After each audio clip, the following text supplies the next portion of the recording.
Pleasure to meet everyone. My name is Deepak. I am a partner at Hashbranch. We are a startup that is focused on building a marketplace for the Bitcoin mining ecosystem.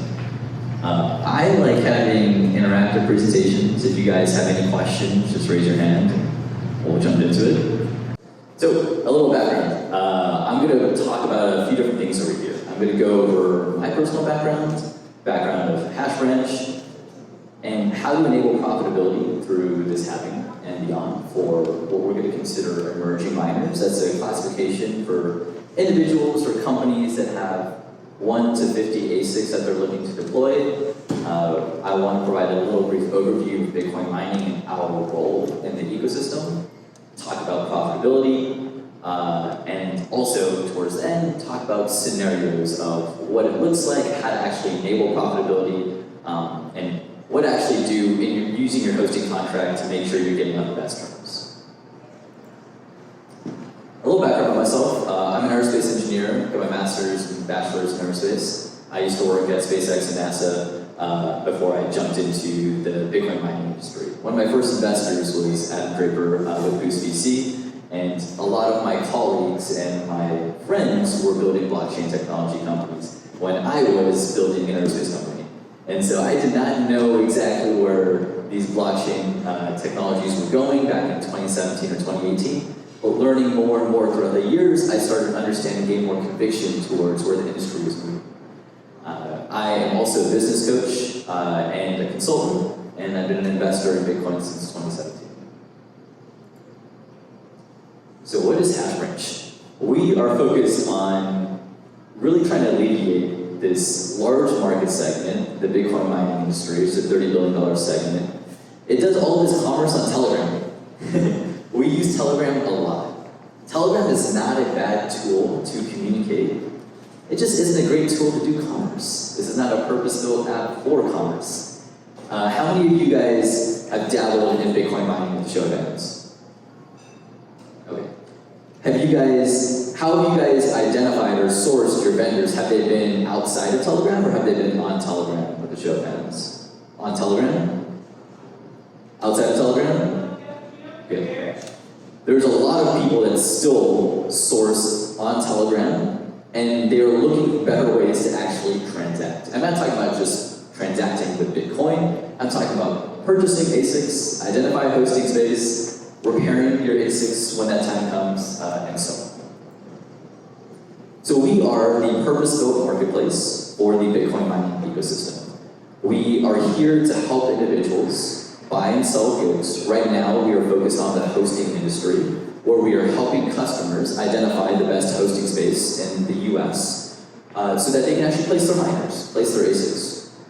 We started Hashbranch because we didn't know where to go. I was looking at investing in Bitcoin mining myself, and I didn't know where to purchase ASICs, I didn't know where to deploy them, I didn't know how to keep them up. I didn't have any information. It was very, very hard for me as a relatively sophisticated person that understands technology to get the information for me to feel convicted, but have some conviction for me to deploy the capital myself. The numbers I was seeing with other companies in the industry were margins at 40 to 50%, so I was losing my break-even time by 40 to 50%. And I didn't necessarily see all that working out. So I said, how do I figure out how to do this myself? How do I help other people that are looking to do it themselves as well? Now, what I want to speak to everyone over here about is talking about enabling profitability in the Bitcoin mining ecosystem. And this is primarily for emerging miners. A lot of individuals in the mining space are worried that through this halving, they may not be profitable, and they may not be able to mine consistently. For the individuals that do mine, is this a question or a fear or a concern of yours with the show of hands? Is it a concern at all? Okay. Truthfully, it's a concern for me. And I have my own equipment in 7 different facilities, and it's a concern for me for the amount of capital I'm investing in it and what I'm expecting to see in the next few years. This is a long-term investment for me for sure. There are individuals that run their entire business by selling their Bitcoin and then using it to fund their business operations. It's not the ideal way to do business, but it is a way that a lot of individuals do it. When you have emerging miners, I'd say individuals like myself and some other people, we like to see these as very long-term investments. And by long-term investments, you usually have a second pool of capital to deploy in order to make sure that you can pay for your electricity, in order to make sure you can pay for your repairs, in order to buy more ASICs. It's usually not using the proceeds, but the truth is, a lot of individuals in the industry are using the proceeds to keep their mining operation fluid. And that is a big deal. Because when you are consistently unprofitable for long periods of time, you're much likelier to turn off your equipment. That's not good for you as the customer, it's not good for the hosting operator on the other side of the equation. Because they don't get paid, you don't get paid. So how do you enable individuals to stay profitable in general through this halving and beyond? It's not the simplest answer, but there's a lot of different ways that we can look at it. We'll talk about how Bitcoin mining works in a very, very general sense. We're going to start off from the top left. If you are a customer that is looking to deploy capital, you need to acquire an ASIC and figure out where to host it. Let's say that's step 2. After you host it, you are able to stream your hash rate to a mining pool, which then converts it into Bitcoin by unlocking the blocks. Before I go any further, does anyone have any questions here? What's an ASIC? An ASIC is a computer that we can use to mine Bitcoin. It's a specific computer that was designed to perform a certain type of calculation that can be used to mine Bitcoin primarily. Yeah, good question. So, what we do at Hashbranch is we focus on step 1 and 2, from where the customer starts to getting to an ASIC and a hosting operator. We do not focus on enabling different types of mining pools or different types of mining wallets. Just this segment over here for clarity. So, for hosting operators, is everybody like legit as soon as you find one? I mean, how do you? Because no. That is a great question. It's not easy to know. This industry is not set up where we have certifications. We're not. This is the data center industry in like a holistic sense. Yeah. There are not tier 1, tier 2, tier 3, 4 data centers. Not even tier 0 data centers. Yeah. We are below. We don't have 99.99% uptime. We have 95% and above. So there are more factors than just uptime. There are factors of security. There are insurance factors. There are factors associated with cooling to make sure that the miners you have or the individuals running them are doing a good job. Repairability, operability. There's a lot of different factors associated with it. It was actually what our company is focused on doing and bringing some non-biased rating criteria to the industry. It's not there yet, but we're getting there. We're moving towards that direction. So all the people who have been getting it, like they had to all find hosting operators, and they had to say, "Oh, this seems good," and then, so I mean, how? You know, if you guys are brand new, like what have they been? They were just, sounds good. Like, yeah. So the question is, like, for all the individuals before us, what happened? How did they make it happen? It was not simple. It was not easy. They had to talk to friends. They had to look on Google of who does hosting. My first foray into it was going to reach out to a data center directly. Said, hey, can you host my ASICs? They said, no, we don't host computers of this power capacity. It doesn't fit on the racks, basically. Wow. So I went through that, then I went on Google and I was searching for different options. Truthfully, Reddit was my biggest source of information, and then Telegram was another source of information. Outside of that, I don't think there were very good mediums for identifying information in the industry. Wow. So that was my journey, at least. I don't know if everyone else's journey was similar. I hope it was more streamlined than mine, but I faced a lot of challenges when jumping into the industry. So, yes. So I'll jump into a little equation over here. So we'll talk about profitability. In general, you can be profitable when you make more than you burn, than you spend, right? So if your mining rewards subtracted by your cost of running your equipment are over 0, you're profitable. Most basic sense, everyone get that? Perfect.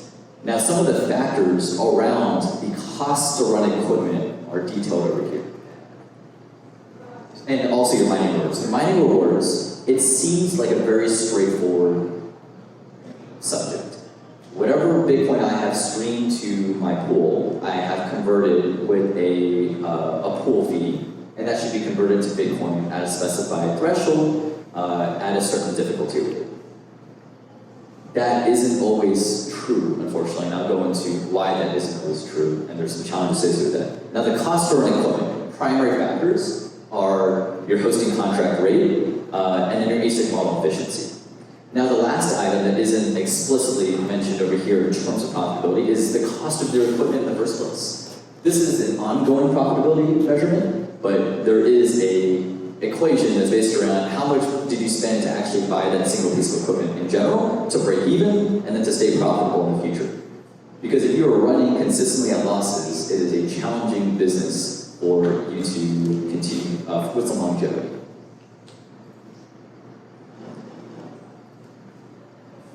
So, how many in this room have ASICs that are running and hashing at this point in time for show hands? Cool. So about 3-4 people. Are these ASICs in facilities that you own or manage? Okay.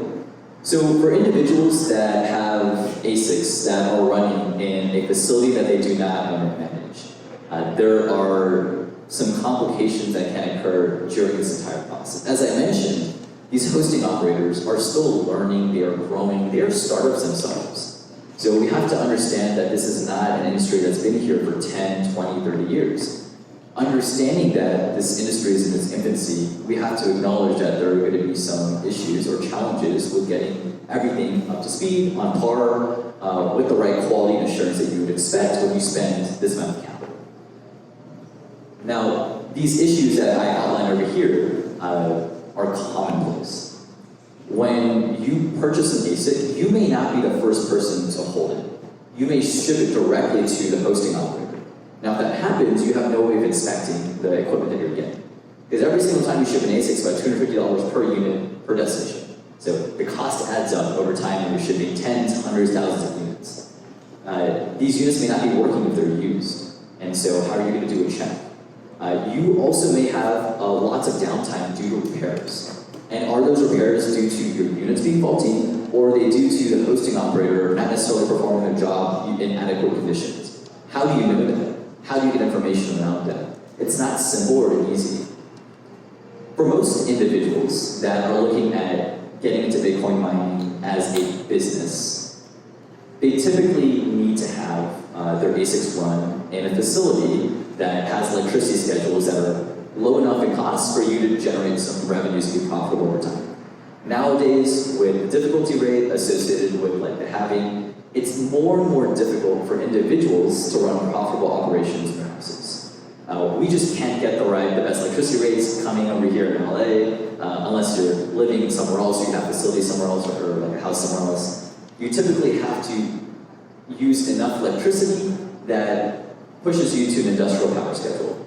And if you're in an industrial power schedule, are you going to buy your own equipment? Are you going to buy your own facility? Or are you going to basically give it to someone else to run? Which is the whole idea between having a hosting operator versus you doing it in-house. Now, when all that happens, as I said, an industry where we are growing, creating standards, qualifications, how do you know if these individuals are pushing your hash rate to the right location, to the right pool? So there's a lot of questions around ensuring that the money you're paying for in the first place is getting to the hash rate that you're supposed to get delivered to the pool as hoped and as desired. So what we do at Hashbranch is we have a deployment services program that helps customers through all of this. We've sent people on site before to audit deployments to ensure that the firmware that's installed is the right firmware that's supposed to be installed in the first place, to make sure the deployment goes on time and not delayed by weeks just because there might be priority over other customers. We've had customers that have delivered equipment on the same day to the same location with the same vendor, and they've been deployed weeks apart from each other. So can you imagine, you bought all the equipment, you paid for a hosting contract, and your equipment is sitting there for 3 weeks before getting deployed. This is very commonplace in the industry, which is tough to hear. Because this is cash that you are expecting to generate consistent revenues for you and your business here in the future. And so what we're focused on with an aspect of one of our products, Hashbranch, our deployment service product, is we help individuals that have 50 or more ASICs deploy them and make sure that these downtime issues and these other occurrences are reduced to as minimal as possible. Because you can pay for it, but still not get the hash rate that you paid for. And that's like the first step to ensuring that you are going to generate more capital and be profitable. I would say that there are individuals that are invested into the industry are probably running at an average uptime of 80 to 90%. Even though these hosting operators are supposed to keep you up at 95% or above. So imagine this. You're expecting to generate $1,000 a month with one ASIC, right? Let's say your power bill is $700 a month. So you have $300 a labor of profit margin, right? But your equipment goes down. You have issues with fans getting repaired. You have deployment issues with actually getting it up and moving it around when necessary. And so that uptime, like that effective uptime, is dropped from 95 to 90 to 85, and you're going closer and closer to the cost that you have to be paying for power. And even though you're paying for this, you might not be getting it. And a lot of people don't realize that right now. And so that's what we're helping individuals do right now, is making sure that the capital they're deploying, they're getting the hash rate that they're expecting. Is that service that you provide, is that like just you guys just getting on the phone, talking to the hosting provider, being like, hey, are these up yet? Are these up yet? Are these up yet? Is it just like, is that kind of the service that you provide to your customers? It's absolutely part of it. So these hosting operators, so the question is like, how do we actually ensure that we help customers get the hash rate that they're expecting? So one, we work with fleet management tools, so we can look at when our customers' fleets go down. We can reboot it remotely ourselves as well, and we can ensure with priority access that we can speak to the operators to make sure they get running. We actually send individuals to operators' sites to make sure they can rack it and our customers get up and running themselves. These customers are deploying hundreds of thousands, if not millions of dollars. And so we want to make sure that the deployments go on time and not wait a week, because that's $10,000, $20,000 that they're losing. So that's the way we start off doing it. And we are looking at adding additional products and software products to make sure that there's no hash rate misdirection. We have audits of all the logs, making sure that the uptime is as designed and guaranteed, going to the pool and beyond. So we're working on products like that. Would you consider eventually like just starting your own facility, like with the right credibility and kind of vertically integrating all of that? Yeah, it's a good question. The question was, would we think about starting our own facility? Truthfully, no. We don't plan on ever starting our own facility. We don't ever want to compete with our suppliers or our customers. So we have no intention of doing that. Right now, the incentives are aligned for us to help the customer and to help the operator get high quality clients. So we don't ever intend to start a facility. It's very capital intensive, as we thought about starting a facility in the first place. But also we believe that this is a much better way to bring the industry towards the direction that we're looking for, is never stepping toes or jumping into either side of the equation, just staying in the middle and helping people transact with some trust. Very interesting. Perfect. So I would love to have a little conversation about what hosting operators are looking for and what customers are looking for. I'm not going to tell you guys what you should be looking for, but I'll tell you guys what other individuals do ask about. So if you are a hosting operator space, you're an owner of a data center, or you own a Bitcoin mining facility, you are primarily looking for customers in the form of businesses or individuals that are going to run and stay with you for the long period of time. And ideally, this is consistent revenue that is going to keep the lights on, pay the bills, pay the staff, and generate profit. If you can generate stable profits off of one facility, then you can expand in that model and duplicate it on more and more and more facilities. You do have challenges when you start getting to larger sizes, over 10 to 15 megawatts in power. But when you're moving towards that direction, your goal is stable returns. If you are not generating stable returns, you have issues with your business, you have issues with your clients.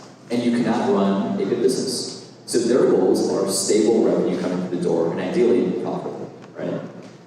Now, what's the goal of a traditional demand-side customer? It's to generate consistent Bitcoin, relative difficulty rate, relative to what your investment is, and to be profitable. You don't want to always be mining at a loss. Yes, we are all hoping that Bitcoin goes up. We're all hoping that it's going to be at a place in time where everyone's going to be millionaires. Yes, we do, obviously. Yet, if you are running at a loss for months at a time, is it more effective for you to simply turn off your equipment and buy Bitcoin? Right? These are the things that people think about. And when individuals are investing 500 to 1,000 or 3,000 units, that's what they're thinking about as well. So if there's no structure in place that's enabling these individuals to stay online, then these hosting operators don't make their capital back. They don't generate revenue consistently. So just general business practices, right? So how do individuals right now engage in the hosting industry? The current model is something called flat fee contracts. A flat fee contract is very similar to renting a house or renting a home. You pay a monthly rate, generally per consumption. So if the ASIC I'm using has a consumption of 3,000 watts, then you pay an electricity rate associated with that over the 31 days or 30 days for that period of time. Okay, simple in nature, understand the idea. It is very, very difficult to enforce and actually identify how much electricity is being used, if there's downtime, why is there downtime, and what the next steps are from there. But this is the state-of-the-art of the industry. It is a simple idea, a simple concept to think about. It is actually is very difficult to implement. Accounting and billing is one of the biggest challenges that hosting operators face on a month-to-month basis. You would think that this is a simple idea. Yeah, why can't you just figure out the consumption for this month, for this ASIC? It becomes more challenging when there's a heat wave, when there's curtailment, when there is downtime. Is it a bug that caused the fan to go down, or is it incorrect usage for the deployment?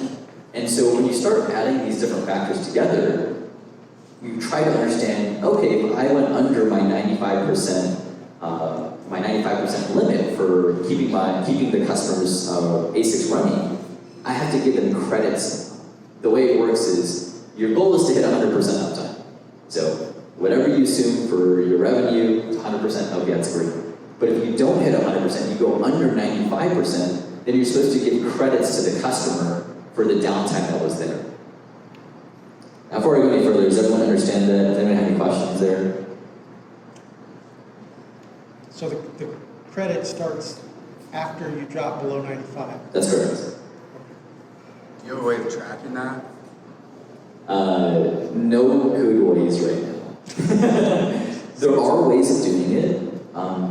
There are hosting operators that have smart, what we call PDUs, so it actually tracks consumption through the wall, and then you can push that back to a model, a software app, and you can start charging individuals in a smart billing fashion. Not everyone has smart PDUs. Okay. Yeah. Do you only work with the operators who do, or? No, we have to work with everyone.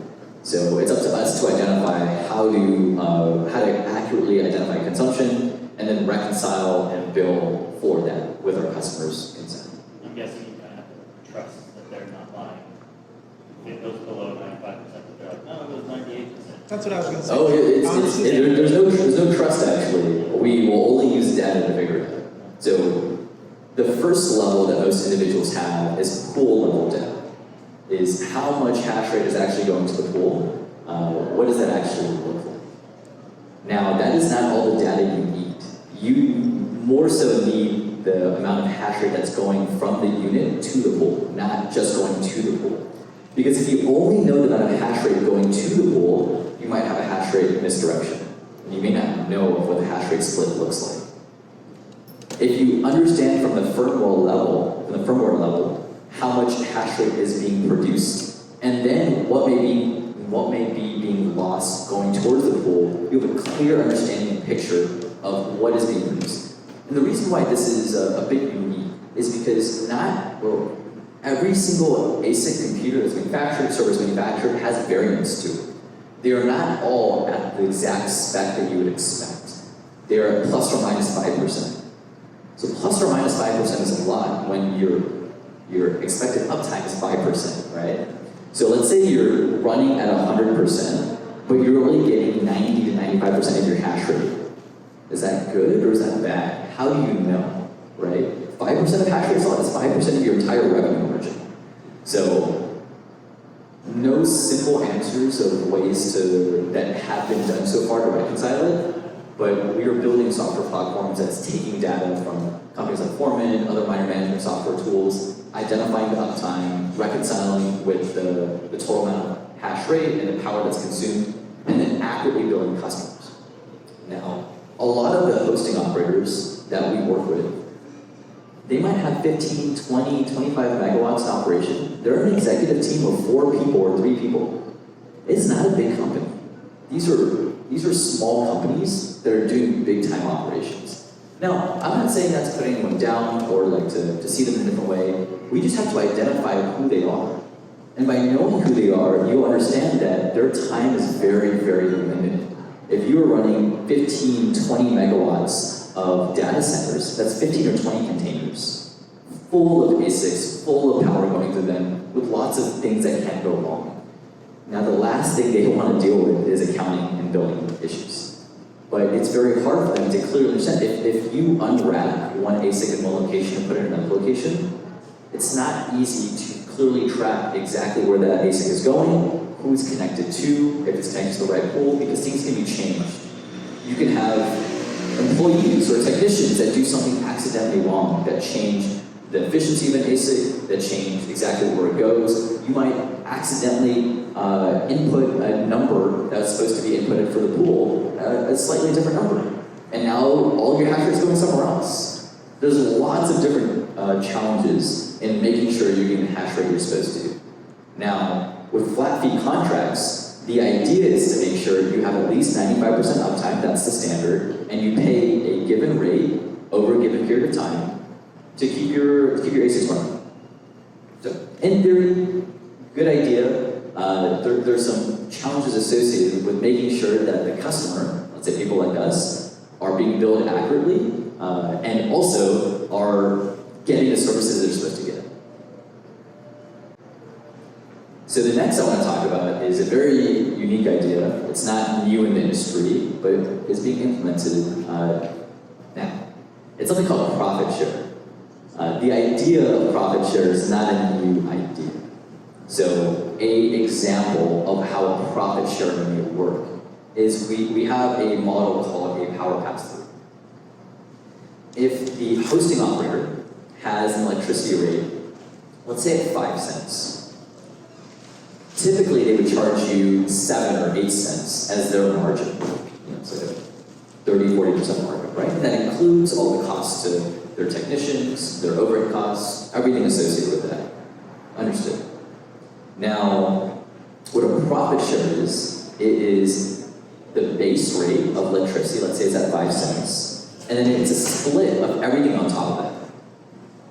So, for one ASIC in a given day, if you were to generate revenue, you may generate enough revenue that pays the electricity price for the ASIC and also generates profit on a daily basis, right? Your whole goal is to be profitable in your business and also to accumulate Bitcoin, right? So the way this works is you would pay the base rate of electricity and you would split everything over that. Now, before we go any further, does anyone have any questions here? Great. So, the reason why this is a very unique way, but great way that we see the industry moving forward, or something that we're enabling, is that there's no billing reconciliation nightmares. The way a lot of this works is you're able to net the amount of value that you're supposed to pay the operator on a daily basis from the hash rate itself, not after. So imagine, instead of paying an electricity contract, it's about like $2,500 per year per ASIC. just to give you guys an idea of what the numbers are. Instead of putting that up front or paying that on a monthly basis, it's netted from your proceeds every single day. So you don't have to rebuild it. You don't have to identify what the uptime downtime was, because the incentives are aligned. See, if you're doing a flat fee contract, you get your money as a hosting operator, but the customer has to fight to get their money back, right? In a profit share model, the incentives are aligned for both parties to get what they're looking for. For the operator to make sure that their ASICs stay hashing, and the customer to make sure they send good quality equipment, right? And if you don't have those incentives aligned, you have challenges with long-term engagements and long-term relationships. So one of the other big things is that as we go through the halving, and also we go through different scenarios, which I'll go through in just a moment, of Bitcoin going up or going down or being stagnant, you may not be profitable through all those scenarios. Difficulty may continue growing, the difficulty rate in the network. And if the difficulty continues growing, you're not going to generate the same amount of Bitcoin. So even if Bitcoin stays flat and the difficulty rate goes up, you become unprofitable. But how do you make sure, just through contracts, that both parties have a risk associated with it, and both parties have incentives to make sure your ASICs are running? It's through a model like profit share. So, I would love to go through with you guys 3 scenarios. They're relatively basic scenarios. I can show you guys this after. At the end of the day, we're starting off at around 68K of Bitcoin. You'll understand the numbers in just a minute.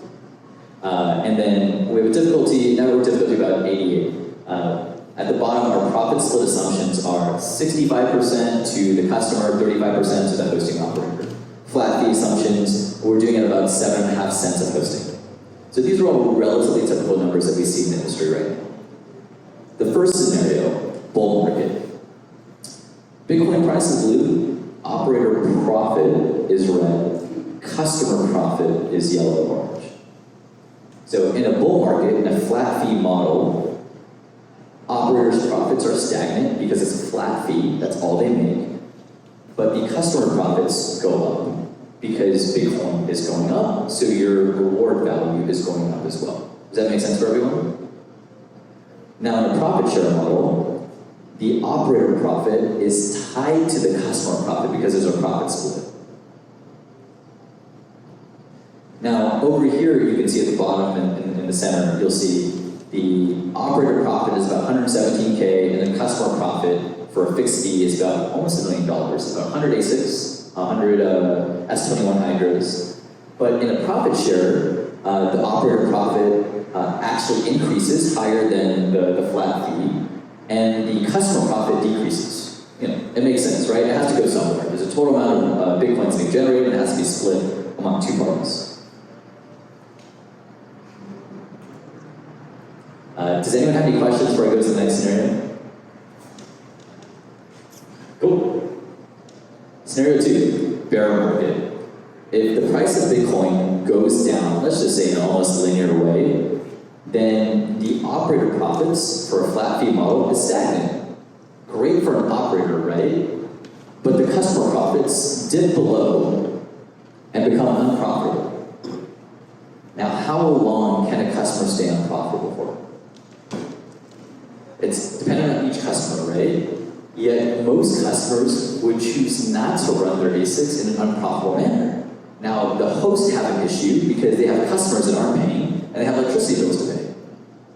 So you see some challenges that are starting their ways. Yet, if you move towards a profit share model, the operator profit cuts off at the same time and becomes unprofitable at the same time as the customer profit share, right? Now look at the difference. This is talking about November 2024 when the customer becomes unprofitable. Yet in a bear market, we're talking about July 2025. An 8-9 months difference of profitability there. And that might mean the difference between a hosting operator getting paid. They might be really happy with the idea that they're going to get paid, but they might not actually get paid. Hosting operators face the same issues that landlords and tenants, or landlords do as well. If a tenant doesn't have money, they're not going to get their money, right? So how do you make sure both sides and the incentives are lined up? Now here's the last one I want to show you guys. It is a bear to a bull market. When we start off over here on the left side, Bitcoin price goes up a little bit through the halving, and we'll dip a little bit, and we'll jump up after that. Now look at exactly where the customer profit becomes unprofitable.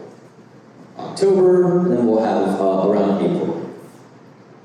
Now if we can enable profit share, neither the customer nor operator ever become unprofitable in this scenario, which means that the customer is looking to stay for the long run, and the operator gets a customer that's staying for the long run. Yet both of them hedge and have risk associated with that, but they're both risking the same thing because they both believe in Bitcoin. So that's the big difference that we see. Anyone have any questions over here? For a model that, a profit share model, it's how long is a contract like that looks like, for instance? That's a good question. How long is a contract? Typical contracts are 12 months. Yet we are seeing 6-month contracts being worked out right now. Also, customers are looking to sign longer contracts, and hosts want that as well. The issues with longer contracts and the flat fee model is, should a host charge more, or should they give you a certain rate at a given time? In a bull market, the price per kilowatt hour increases because you're going to have supply and demand conversation there. Yet in a bear market, the price of electricity decreases, goes much closer to the actual operating cost for a host. Short answer, 12 months. They're moving towards 24 months, and you can do so with contracts like profit share contracts, but very, very hard to do so in flat fee contracts, unless it's all paid up front, and that's a big risk the customer's taking. In these scenarios, are you taking into account that the profit share model should increase the incentives for the operator to be more efficient?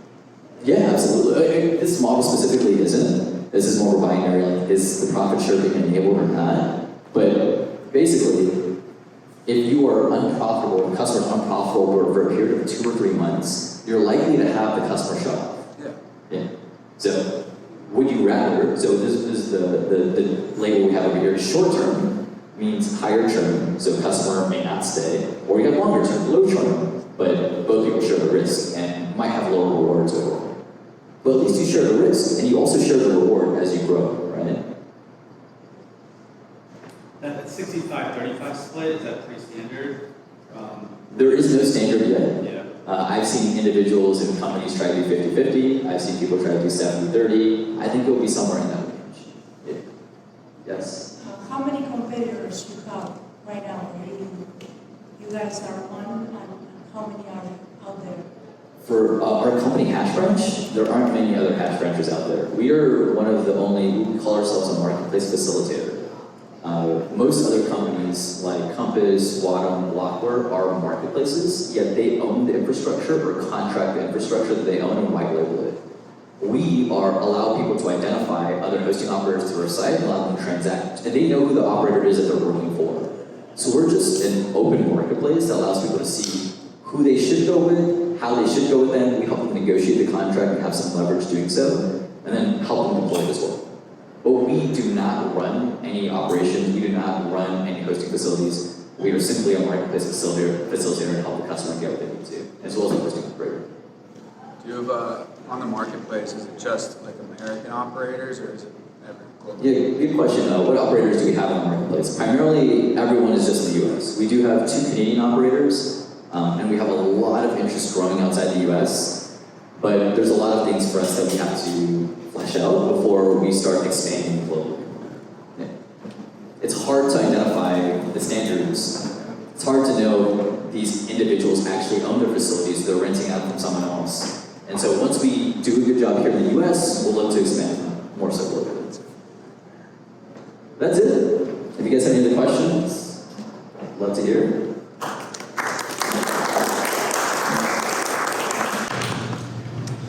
Well, could you describe what a person would expect through Hashbranch versus Compass for a small, like one rig? You know, somebody doesn't have a lot to invest.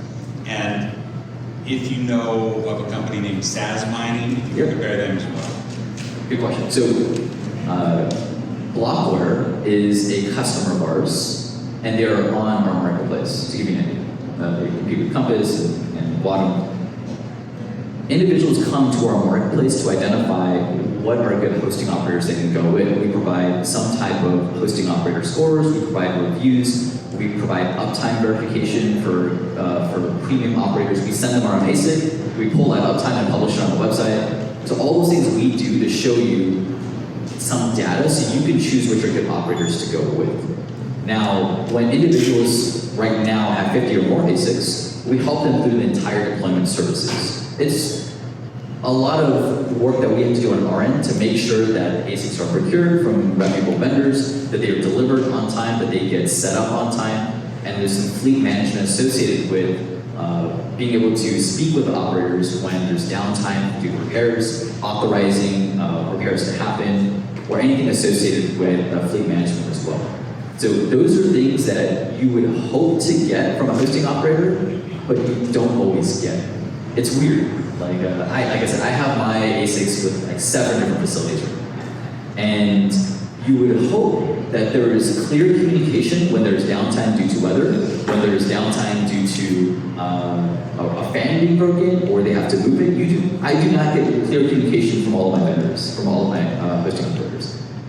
Why? They said, oh, check the pool and let me know if it's down. I said, why is it my job to let you know if it's down? That's what I'm paying you for, right? But that's the challenge. And so we see ourselves almost as a union. We have a lot more leverage because we bring a lot more customers to the foray. And because we act as that focal point and that single point of contact from a customer to a hosting operator, we also have a lot more leverage in making sure that there's priority taken in looking at a repair to be occurred, or a reboot to be had, or a different occurrence for contract negotiation, which you primarily don't have leverage over if you're an individual that has 1 to 50 miners going in yourself.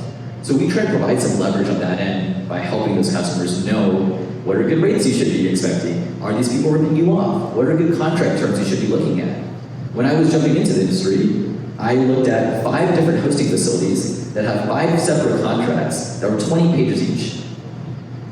Now, I have done a little bit of legal research in my background from my last company, but most people don't want to go through 100 pages of legal documents, right? How do you go through that and navigate it? So we're trying to do our best to standardize or provide standards to the industry so you know what is your effective rate? How much are you expected to put down? What are you expected to pay monthly? As simple as that, and how do you make sure your equipment stays on? Are the services we intend to provide for our customers. Do you collect like a referral fee from the hosting provider, or do you charge the customer directly? We primarily collect a referral fee from the hosting operator. And then we also, for individuals that are running larger fleets, we have a fleet management fee. Yes? Just a question about the market industry in general. Mining business is pretty good. Right now it's like arbitrary, right? It's simple. If you have hash rate, you get more money. If you have a more hash rate, then other people cannot get Bitcoin, you can get it. And hash rate has been increasing rapidly. So that tells me that bigger capitals are coming in. So it's going to be very hard for small individual and small investors to get into this business. So I want to say that a consolidation of hosting companies, because it's going to be, unless the Bitcoin price goes up rapidly, right? So it's going to be hard for a hosting company and also for miners. So in that case, how is do you see this trend, particularly with the economy coming in of 20 days, right? Yes. Do you expect, if the Bitcoin price stays flat, you expect your income to be reduced like that? So how do you see this average plan? If this trend rate goes like this, many operators will go down. So the question of what happens now in the future relative to revenue, profitability, and also relative to consolidation, every halving that has occurred has resulted in some consolidation. Yes. you will find that there are larger companies that do acquire smaller companies. That's true. We didn't know there were 80 different hosting operators, well, there's probably close to 100 in the US that are 15, or about 10 to 20 megawatts in nature until we started our marketplace. We had no idea they even existed. When I was looking to deploy my capital, I had no idea there were 80 different people we could work with in the US. There are a lot of companies out there, but they are also diversifying their revenue streams. They are going into AI compute spaces. They are looking to high performance compute as well, these hosting operators. So they are looking at ways of hedging themselves to stay alive because they realize Bitcoin is great, yet it is a single point of risk when they are able to diversify their revenue streams and have multiple points to keep themselves afloat. Now the second question is, how do you make sure the customers stay afloat as well? Which is why contract structures like profit share enable more longevity through the ecosystem now and beyond. If Bitcoin stays flat and profitability drops under its ideal value and it becomes unprofitable to mine, for more than 2 or 3 months at a time, you will see people turn their miners off. So you will see consolidation. The future of what I see is I think it's what I'm aiming for at Hashbranch is to enable profitability from this halving to the next halving and for the next 3 to 5 cycles at the minimum to make sure people can still mine, people can still generate revenue, people can still participate without it being completely moved towards corporate structures. So I don't know what the future is going to look like. I do see consolidation occurring, but we're doing our best to make sure that individuals can still be profitable mining independently. All right, let's give it a minute. Great. Thank you.